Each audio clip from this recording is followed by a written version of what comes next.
BCom part first के costing के paper में बच्चों कॉन्ट्रैक्ट कॉस्टिंग हम लोग देख रहे थे। डिफरेंट टाइप की प्रॉब्लम्स हम लोग इसमें शेयर कर रहे हैं क्योंकि आपको प्रैक्टिकल क्वेश्चन इसका क्वेश्चन आपके पेपर में श्योर एंड सर्टेन होगा। तो कॉन्ट्रैक्ट अकाउंट का चैप्टर आपको अच्छे से करना है। उसकी प्रैक्टिकल प्रॉब्लम्स जो अलग अलग तरह की उनको हम यहाँ पे सॉल्व कर रहे हैं। तो आज जो एक प्रॉब्लम मैंने ली है उसमें मैं बताना चाह रही हूँ कि कॉस्ट प्लस कॉन्ट्रैक्ट्स क्या होते हैं। लागत प्लस लेखा, है ना, लागत प्लस लाभ जो है किस प्रकार से होते हैं कॉस्ट प्लस कॉन्ट्रैक्ट वाले। तो ये एक्चुअली क्या होता है कि आपस में जब उनका ठेकेदार और ठेकेदाता के बीच में डिसाइड हो जाता है कि समझौता हो जाता है कि भाई वास्तविक लागत जो भी आएगी उस पर हम इतना परसेंटेज आपसे लाभ लेंगे। क्योंकि कई बार क्या होता है कि जब इनका ठेका होता है, डिसाइड एग्रीमेंट होता है और उसके बाद जब ये ठेके पे काम करते हैं तो उसकी रेट्स में फ़र्क आ जाता है ना। तो उनको लगता है कि हमें नुकसान हो जाएगा। तो वो जैसे प्राइस आपने डिसाइड कर ली कि 10 लाख रुपए लेने हैं और आपका काम जो है उसकी प्राइस अगर 12 लाख हो गई तो 2 लाख का आपका काम भी करने के बाद आप लॉस में जा सकते हैं। तो इसलिए कई बार कॉस्ट प्लस कॉन्ट्रैक्ट्स बनाए जाते हैं जिसके अंतर्गत क्या होता है कि ये तय होता है कि भाई जो भी एक्चुअल कॉस्ट रहेगी लागत की लेखे की उस पर हम 20% की दर से लाभ जोड़ करके या 10% की दर से या 15 जो भी है वो आपसे हम लाभ की राशि लेंगे। तो इस तरह से इसको जो है बनाया जाता है। तो ये अपने पास में जो है कॉन्ट्रैक्ट का जो क्वेश्चन हमने लिया है 31 मार्च 2013 को ठेका संख्या 787 संबंधित व्यवहारों का संक्षिप्त विवरण इस प्रकार से है ना। ठेका ऐसा जो कि उसी साल में पूरा हुआ। मैंने आपको बताया था बच्चों पिछले वाले लेक्चर में कि ठेके कौन कौन से होंगे जो कि उसी साल में पूरे हो जाते हैं या अपूर्ण रहते हैं या फिर एस्टिमेटेड उस साल में जो है अंतिम वर्ष आपको देता है और उसमें अनुमानित जो लागत निकाल के आप उस ठेके को पूरे करने वाले हैं। एस्टिमेटेड कॉस्टिंग को आप दिखाते हैं तो वो उस तरह के भी हो सकते हैं। तो तीनों तरह के हम प्रॉब्लम्स देखेंगे। यहाँ पर लेखा कौन सा है, ठेका कौन सा है जो कि उसी साल में पूरा हो रहा है।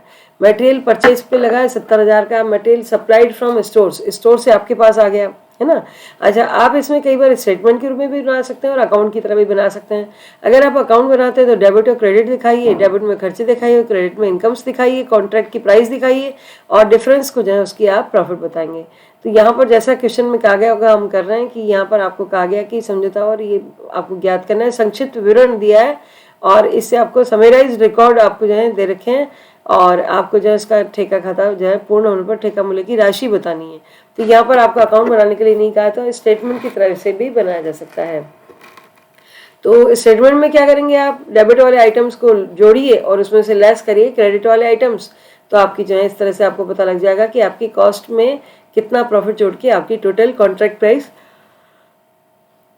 आती है। कई बार क्या होता है क्वेश्चन में आपको कॉन्ट्रैक्ट प्राइस दी हुई होती है और यहाँ कॉन्ट्रैक्ट प्राइस ही आपको निकालनी है। तो हमारे पास में क्या ऑप्शन है, हमारे पास ये कि हम सबसे पहले कॉस्ट कैलकुलेट करें।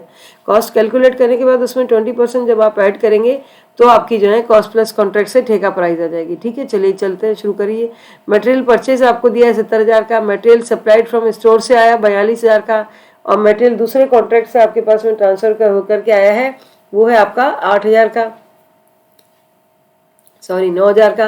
वेजेस 70,000 का, डायरेक्ट एक्सपेंसेस 8,000 के और material return to store 8,000, indirect expenses 28,000, plant costing 80,000, used on this contract for 6 months, material at site 7,000। ठीक है, प्लांट पर मूल्यह्रास जो है 10% की दर से लगाया जाना है। तो ह्रास के लिए मैंने आपको बताया था कि आपके खाते पे क्या प्रभाव पड़ना चाहिए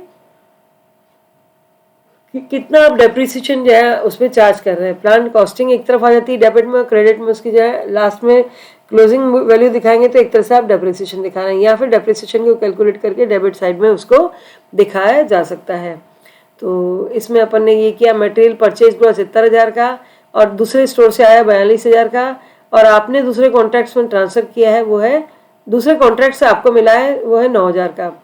वेजेस आपका 70,000 का है और डायरेक्ट एक्सपेंसेस आपके दिए 8,000 के, इनडायरेक्ट दिए 28,000 के और डेप्रिसिएशन आपको निकालना है 10% की दर से। डेप्रिसिएशन प्लांट कॉस्ट 80,000 है, 80,000 पे आप निकालेंगे प्लांट कॉस्ट पे 80,000 इंटू आप 10% डेप्रिसिएशन निकालते तो आता है 8,000 और 6 महीने का निकालते तो आता है 4,000। तो 4,000 डेप्रिसिएशन दिखाया गया है।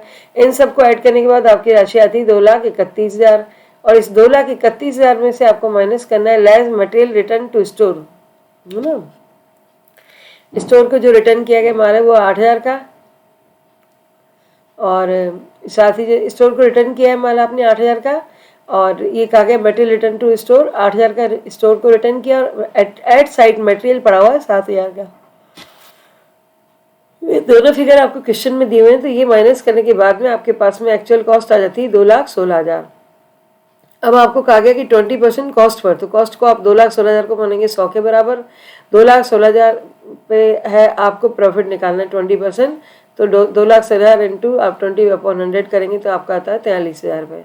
तो ये 43,000 रुपये आपने इसमें ऐड कर लिया, तो ये आपकी आ गई कॉन्ट्रैक्ट प्राइस। 20% का आपको इसमें जो है प्रॉफिट हुआ है।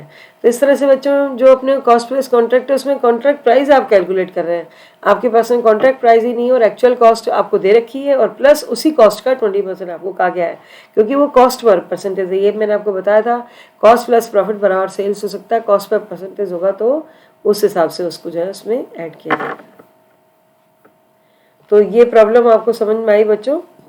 इसमें इसी तरह से इसमें बहुत सारी प्रॉब्लम्स है कि इसके चैप्टर में आपको इनको सॉल्व करते जाना है। प्रैक्टिकली जब आप सॉल्व करेंगे तो आपको जो है क्वेश्चंस आने लगेंगे और ये एग्जाम में आपके जो है आएगा, आपको हेल्प करेगा। धन्यवाद।